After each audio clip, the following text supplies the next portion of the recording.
তো গাইস আজকে আমরা যেই গানের হেডশট ব্যাপারে প্রশিক্ষণ নেব সেটা হচ্ছে কি আমাদের ওয়ান এন্ড অনলি ইউএমপি। আচ্ছা, তো এই গানটা দিয়ে কিন্তু অনেকে গ্র্যাজুয়েশন শেষ করে লাগছে, যেরকম আমাদের হোয়াইট এফে। ये बाबूराव का स्टाइल है तू ले। তো আমি কিন্তু ব্রাজিলিয়ান প্লেয়ারদের মধ্যে একটা জিনিসই কমন দেখতে পাচ্ছি, যেটা হতে গিয়া অনলি রেড নাম্বার। তো ওই হেডশট মারার জন্য আমি কিন্তু আশা করি ট্রেনিংয়ে, আর যখনই আমি হেডশট মারতে যাই তখনই কিন্তু কি বলতাম গাইস, দেখা আমি কিন্তু প্রচুর ট্র্যাক করতেছি, এর মধ্যে কিন্তু মাত্র একটাই হেডশট লাগতেছে। তারপর কিন্তু আমার মাথায় একটা বুদ্ধি আসা পড়ে এবং আমি কিন্তু সাথে সাথে কিন্তু হোয়াইট টেবল পরে ফোন দিয়ে দিই। তারপর কিন্তু হোয়াইট এফএফ আমাকে কিছু সেটিং বলে, তা আমি ব্যবহার করি এবং তারপরে কিন্তু আমি ম্যাচে চলে যাই। তারপরে গেম প্লে তোমরা দেখো।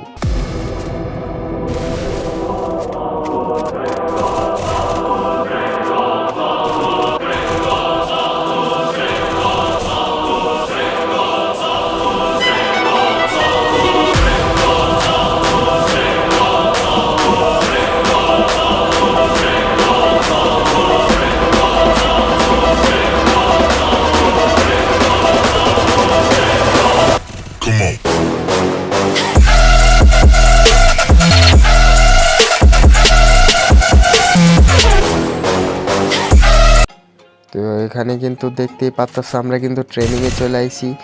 আশা করি তোমরা গেম প্লেটা দেখছো। এই যে দেখতেই পাচ্ছ আমি কিন্তু এখানে লাল লাল মারতাছি। এখানে কিন্তু একটাই কারণ, তা হচ্ছে কি আমাদের ড্র্যাগ স্টাইল। এখানে কিন্তু আমি পারফেক্টভাবে একদম রোটেশন ট্র্যাক ব্যবহার করতেছি। তো তোমরা কিন্তু অনেকে রোটেশন ট্র্যাক কি এটা মানে জানো না, তো আমি কিন্তু দেখাই দিতেছি রোটেশন ট্র্যাক কাকে বলে। তো গাইস আমরা যখন ড্র্যাগ করব তখন কিন্তু আমাদের ড্র্যাগ বাটনটাকে ঘুরায় ড্র্যাগ করতে হবে, তাহলে কিন্তু আমাদের রোটেশন ট্র্যাক পারফেক্টভাবে হয়ে যাবে। তো রোটেশন ট্র্যাক তো দেখে নিলাম, এখন কিন্তু আমাদের হোয়াইট এফএফ এর only one scope in headshot কীভাবে মারতে হয় সেটাও আমি আপনাদের দেখিয়ে দিতেছি। তো প্রথমে কিন্তু আপনারা ডিফল্টে আপনাদের এম দিয়ে নেবেন। তো স্কোপ ইন হেডশট মারার জন্য এনিমি যখন আপনার সামনে থাকবে আপনি একটা জাম্প করবেন এবং ফায়ার বাটন টিপ দিবেন, তখন কিন্তু আপনাদের হেডশট কিন্তু অটোমেটিক্যালি লাগবে। কিন্তু এনিমির পায়ের নিচে কিন্তু এম রাখলে হবে না, এমনি এনিমির আশেপাশে যেখানে মন চায় সেখানে রাখতে পারেন। তো এই ছিল আমাদের আজকের ভিডিও। তো যদি ভালো লেগে থাকে তাহলে একটা লাইক আর চ্যানেলটা সাবস্ক্রাইব করে দেন।